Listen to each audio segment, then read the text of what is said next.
Coffee in the morning, tea in the afternoon. What's the first thing you do when you wake up every morning? I wear my running shoes. What's on your work desk right now? Too many computers to count.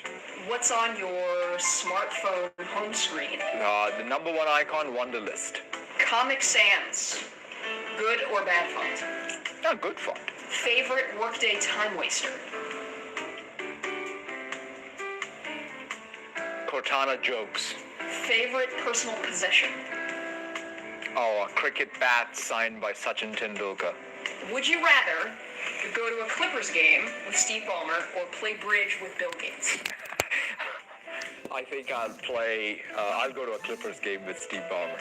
How do you run a meeting? Listen more, talk less, and be decisive when the time comes.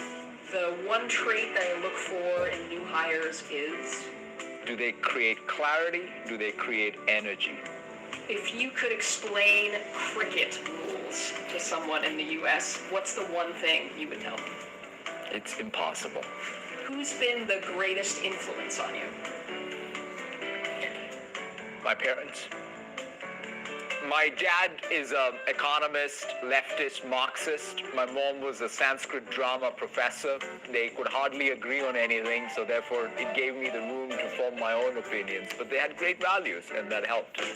What's the best professional advice you've ever been given? Believe in yourself more so than you think you do. I am Satya Nadella, CEO of Microsoft. All right.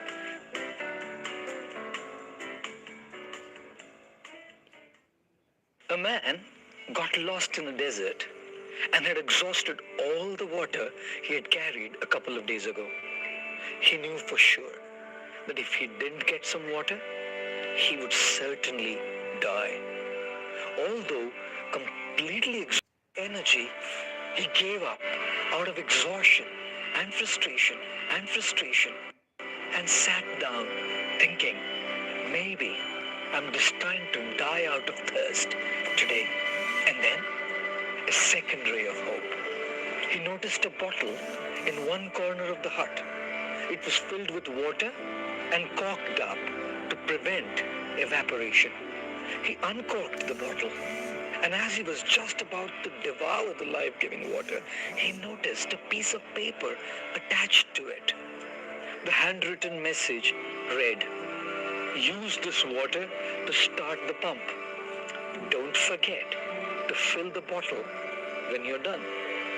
He was now in a dilemma to follow the instruction and pour the water into the pump, or ignore it and just drink the water.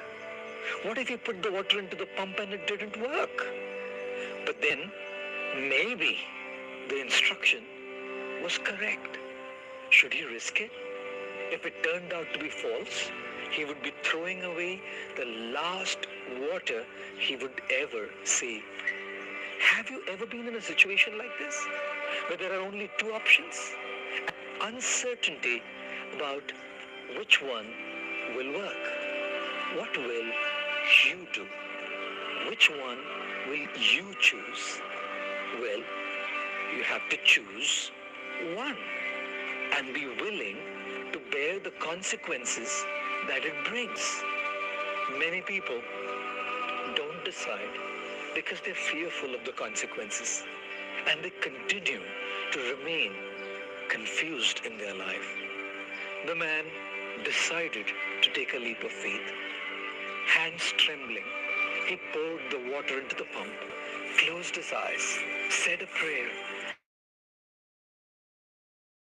He heard a gurgling sound, and water came down, gushing out, way more than he could possibly use. He drank the cool, refreshing water to his hut and found a pencil and a map of the region.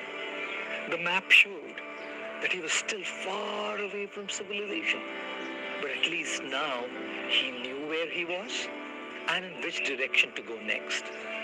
He filled up his flask for the journey ahead, and as per the instruction on the note, also filled up the bottle and put the cork back in. And before leaving the hut, he added his own lines below the instruction. Believe me, it works. Most of us may not be confronted with a situation like this, where the choice made decides whether we live or die. Yet, we have our own journeys to take and our own choices to make. If the choice we make goes our way, fantastic. We can inspire people by telling them, believe me, it works. And if it doesn't go our way, we can share our mistakes, our experiences, our realizations, and empower people to make their right choices. Thank you.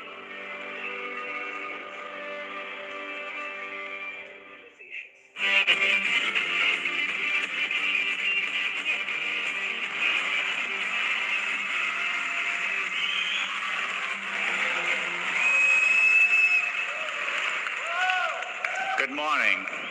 Welcome to Google I/O.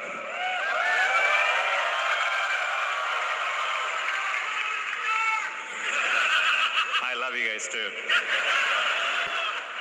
Can't believe it's 1 year already. It's a beautiful day. We're being joined by over 7,000 people, and we are live streaming this as always to over 400 events in 85 countries. Last year was the 10th year since Google I/O started, and so we moved it closer to home at Shoreline, back where it all began. Seems to have gone well. I checked the Wikipedia entry from last year.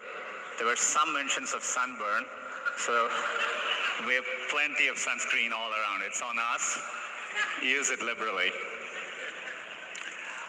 It's been a very busy year since last year. No different from my 13 years at Google. That's because we've been focused ever more on our core mission of organizing the world's information, and we are doing it for everyone, and we approach it by applying deep computer science and technical insights to solve problems at scale. That approach has served us very, very well. This is what has allowed us to scale up 7 of our most important products and platforms to over 1 billion monthly active users each. And it's not just the scale at which these products are working. Users engage with them very heavily. YouTube not just has over 1 billion users, but every single day, users watch over 1 billion hours of videos on YouTube. Google Maps, every single day, users navigate over 1 billion kilometers with Google Maps. So the scale is inspiring to see, and there are other products approaching this scale. We launched Google Drive 5 years ago, and today it is over 800 million monthly active users. And every single week, there are over 3 billion objects uploaded to Google Drive. 2 years ago, at Google I/O, we launched Photos as a way to organize users' photos using machine learning. And today, we are over 500 million active users, and every single day, users upload 1.2 billion photos to Google. So the scale of these products are amazing, but they're all still working up their way towards Android, which I'm excited. As of this week, we crossed over 2 billion active devices of Android. As you can see, the robot is pretty happy too behind me. So it's a privilege to serve users at this scale. And this is all because of the growth of mobile and smartphones. But computing is evolving again. We spoke last year about this important shift in computing from a mobile-first to an AI-first approach. Mobile made us reimagine every product we were working on. We had to take into account that the user interaction model had fundamentally changed with multi-touch, location, identity, payments, and so on. Similarly, in an AI-first world, we are rethinking all our products and applying machine learning and AI to solve user problems. And we are doing this across every one of our products. So today, if you use Google Search, we rank differently using machine learning. Or if you're using Google Maps, Street View automatically recognizes restaurant signs, street signs, using machine learning. Duo with video calling uses machine learning for low bandwidth situations. And Smart Reply in Allo last year had great reception. And so today we are excited that we are rolling out Smart Reply to over 1 billion users of Gmail. It works really well. Here's a sample email. If you get an email like this, the machine learning systems learn to be conversational, and it can reply, "I'm fine with Saturday," or whatever. So it's really nice to see. Just like with every platform shift, how users interact with computing changes. Mobile brought multi-touch. We evolved beyond keyboard and mouse.